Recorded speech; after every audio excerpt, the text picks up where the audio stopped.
Сейчас мы проведем интервью с этой замечательной женщиной, ее зовут Элизабет, она приехала к нам прямиком из Оксфорда. Мы зададим ей несколько вопросов. Так, начнем. Интервью будет, конечно же, на английском языке. So, Elizabeth, the first question is, what is the main purpose of your visit of our city? It's a cultural exchange because Oxford is twinned with your lovely city of Perm. I'm very interested in languages and cultures, and so I've been to Russia twice. This gives me another opportunity to come to Russia and to learn a little bit more. Okay, so how you like our city?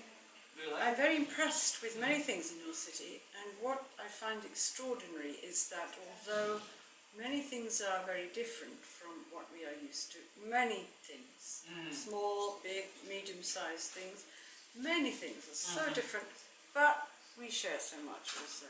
Okay. And I'm amazed that young people particularly have used so much social media that they seem to know exactly what's going on in our country.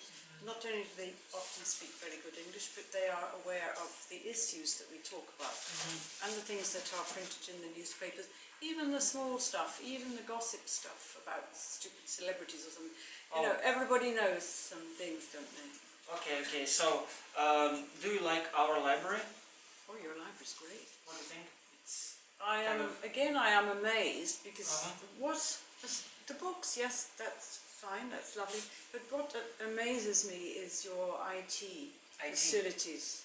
Technological Quite equipment. incredible, because even in Oxford, in some places we are just beginning, especially in libraries, to get this sort of thing, and wow, your facilities are quite amazing.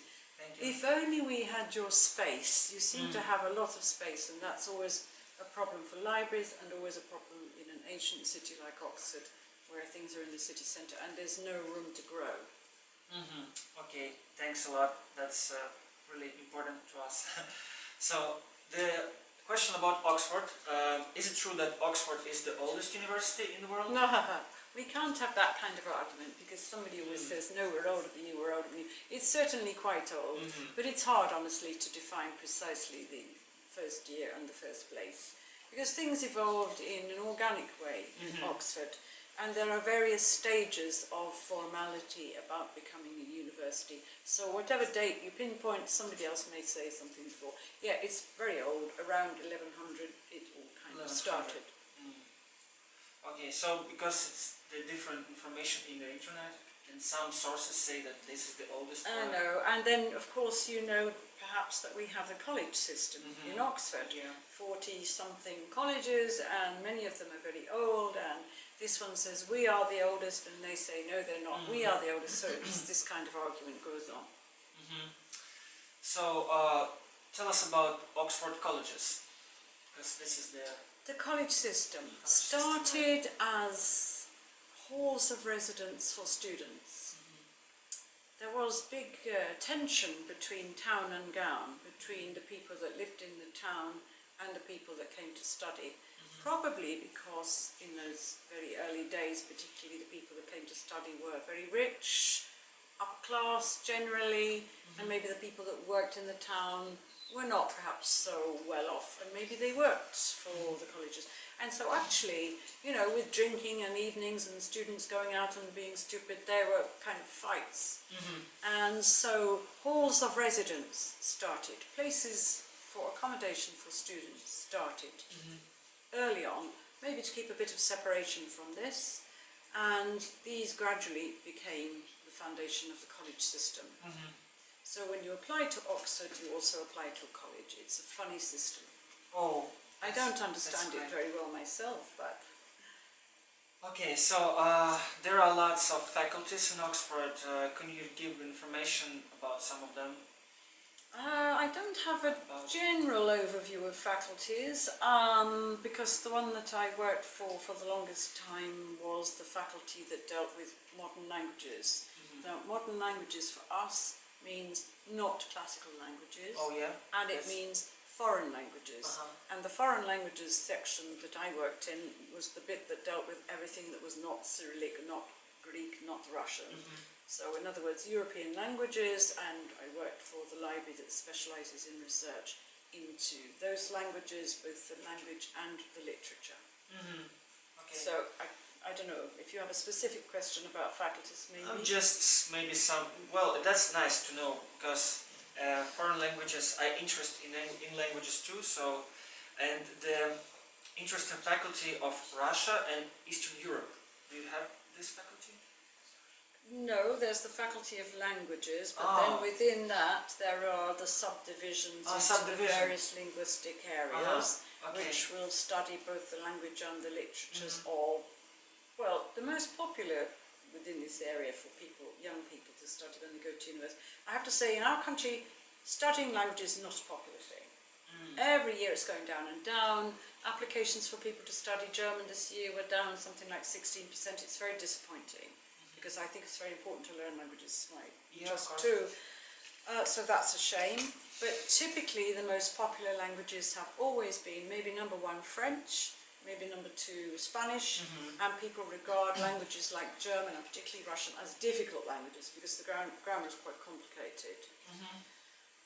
But nowadays there are other languages, of course, influenced by economic factors. For example, more and more people are even beginning to study Chinese where we are.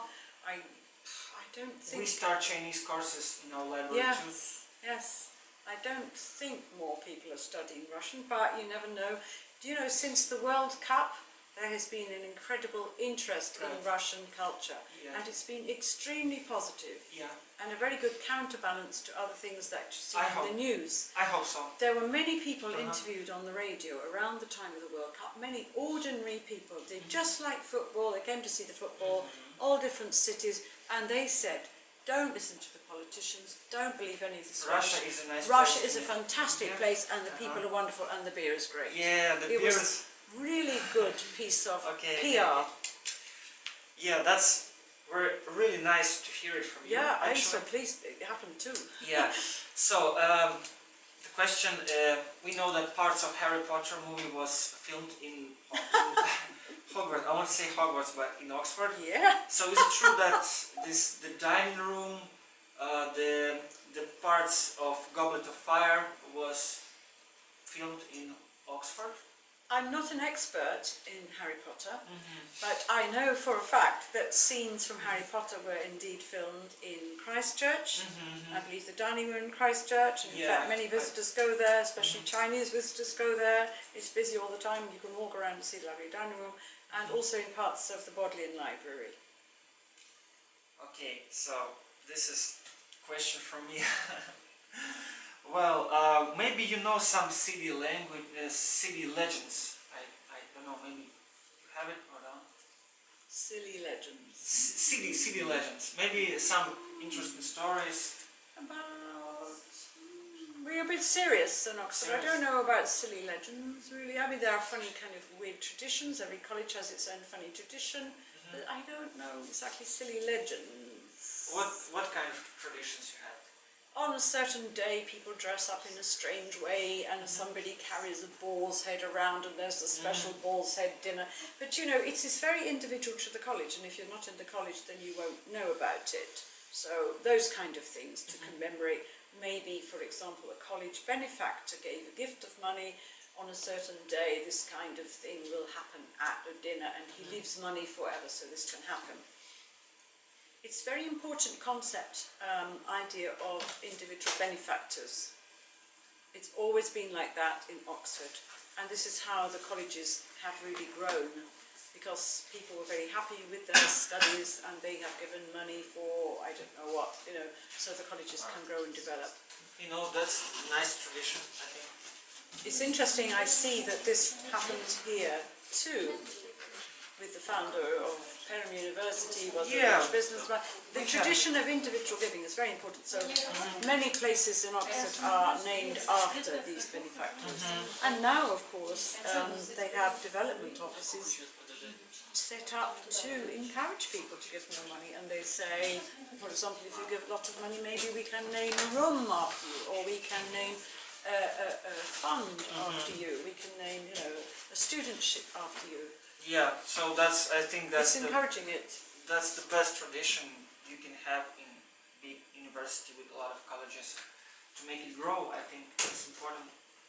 Exactly. So, I think the last question. For example, I'm a regular student from Perm, right? And I want to continue my education and I dream about Oxford. So Yeah. what should I do if I don't have, you know, like some English relatives? Maybe, you know. Oxford is an elite institution, but it is very open to the most able from anywhere, anybody, any subject, any kind. Male, female, black, white, yellow, one leg, no legs, no eyes, any person. If you are really brilliant in your subject, you'll be welcome, you'll be welcome. And the way you show that you're brilliant is by, well, you can imagine, doing all the stuff that you're focusing on this thing. But at the same time, if you can manage it, keep yourself a well-rounded person. Don't give up friends or sport or... And it's quite a difficult balance, and honestly, I don't know how many students manage it because it's a very, very intensive, very high-level, competitive environment. But never give up. If you have a passion about something, then you must follow it to the extreme. Okay. People like that are totally welcome always. Yeah, thank you. Thank you for the advice. Thank you for the meeting. Very welcome. Ну, я думаю, что мы можем как бы закончить наше интервью. Well, so thanks a lot for... Thank you for making me feel so welcome. It's been an extremely interesting experience. Thank you. And it's interesting for me too. And